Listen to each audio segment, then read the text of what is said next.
Earlier this morning, we got a bunch of headlines from Applied Materials. They announced it was buying Varian Semiconductor Equipment Associates for $4.9 billion.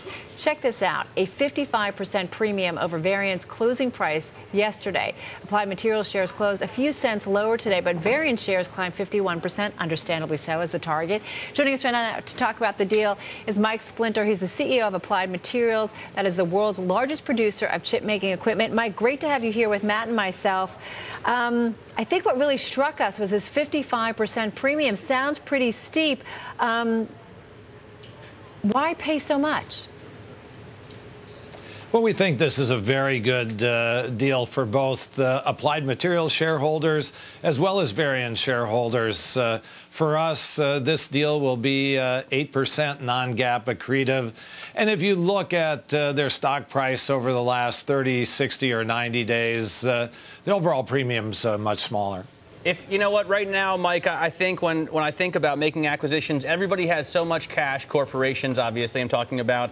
Interest rates are so low. Financing is pretty easy right now if you have the right profile. Does that drive prices for things like Varian up?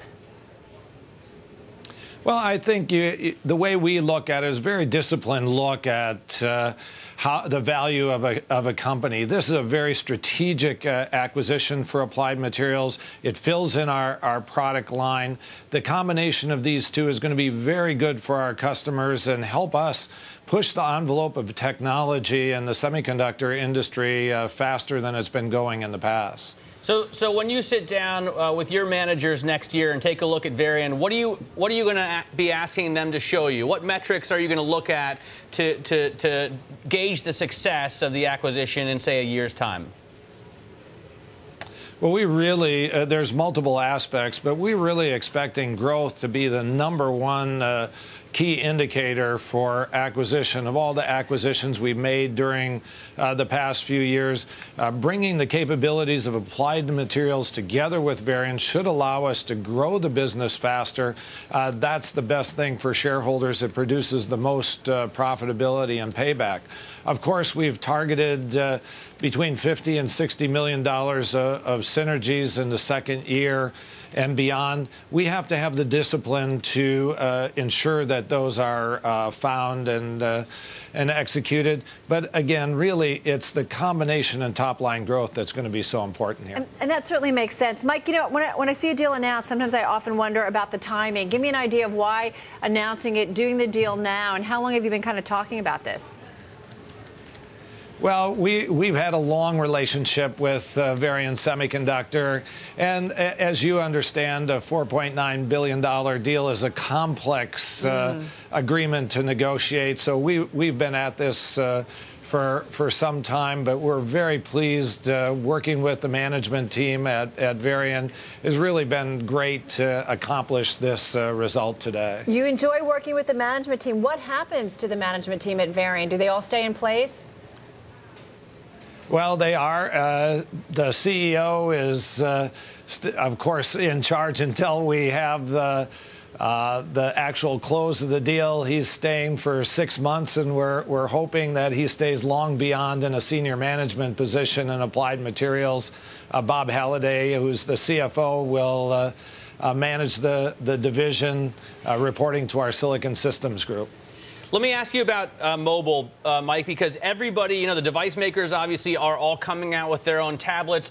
All of the chip makers, if they don't cater to the mobile, really to the tablet market, then they, at least as in investors' eyes, they're dying. How does this help you get more mobile? How do you get more tablet-oriented? And do you have more work to do there?